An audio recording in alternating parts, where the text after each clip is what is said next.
Genesis 24 first. By now Abraham was old, advanced in years, and Adonai had blessed Abraham in everything. Abraham said to the servant who had served him the longest, who was in charge of all he owned, "Put your hand under my thigh, because I want you to swear by Adonai, God of heaven and God of the earth, that you will not choose a wife for my son from among the women of the Canaani, among whom I am living, but that you will go to my homeland, to my kinsman, to choose a wife for my son Yitzchak." The servant replied, "Suppose the woman isn't willing to follow me to this land. Must I then bring your son back to the land from which you came?" Abraham said to him, "See to it that you don't bring my son back there. Adonai, the God of heaven, who took me away from my father's house and away from the land I was born in, who spoke to me and swore to me, 'I will give this land to your descendants. He will send his angel ahead of you, and you are to bring a wife for my son from there.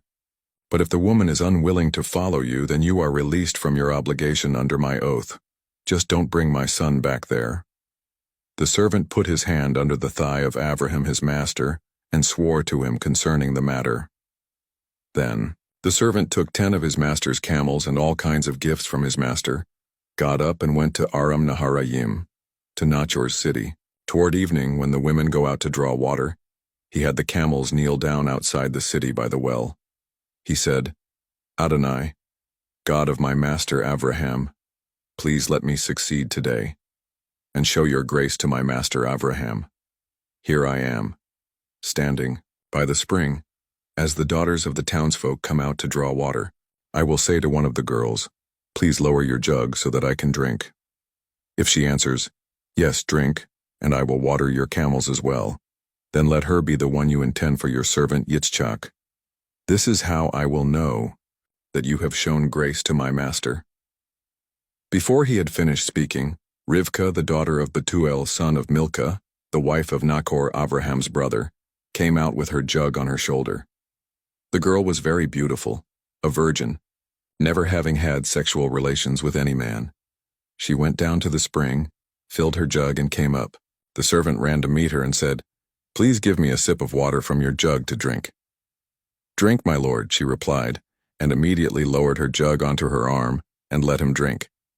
When she was through letting him drink, she said, "I will also draw water for your camels until they have drunk their fill." She quickly emptied her jug into the trough, then ran again to the well to draw water, and kept on drawing water for all his camels. The man gazed at her in silence, waiting to find out whether Adonai had made his trip successful or not.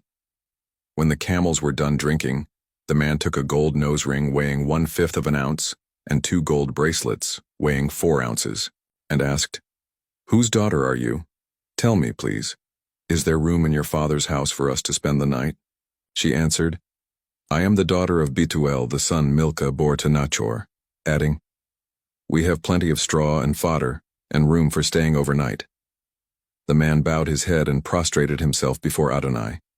Then he said, "Blessed be Adonai, God of my master Abraham, who has not abandoned his faithful love for my master, because Adonai has guided me to the house of my master's kinsman." The girl ran off and told her mother's household what had happened. Rivkah had a brother named Lavan. When he saw the nose ring and the bracelets on his sister's wrists, besides, and when he heard his sister Rivkah's report of what the man had said to her, he ran out to the spring and found the man standing there by the camels. "Come on in," he said, "you whom Adonai has blessed. Why are you standing outside when I have made room in the house and prepared a place for the camels?" So the man went inside, and while the camels were being unloaded and provided straw and fodder, water was brought for him to wash his feet and the feet of the men with him. But when a meal was set before him, he said, "I won't eat until I say what I have to say." Lavan said, "Speak." He said, "I am Abraham's servant. Adonai has greatly blessed my master, so that he has grown wealthy. He has given him flocks and herds, silver and gold, male and female slaves, camels and donkeys.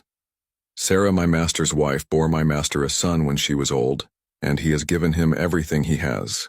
My master made me swear, saying, 'You are not to choose a wife for my son from among the women of the Canaani, among whom I am living. Rather, you are to go to my father's house, to my kinsman, to choose a wife for my son.'" I said to my master, "Suppose the woman isn't willing to follow me."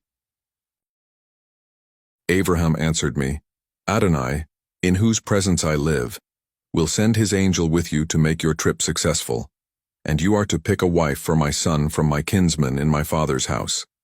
This will release you from your obligation under my oath. But if when you come to my kinsman they refuse to give her to you, this too will release you from my oath."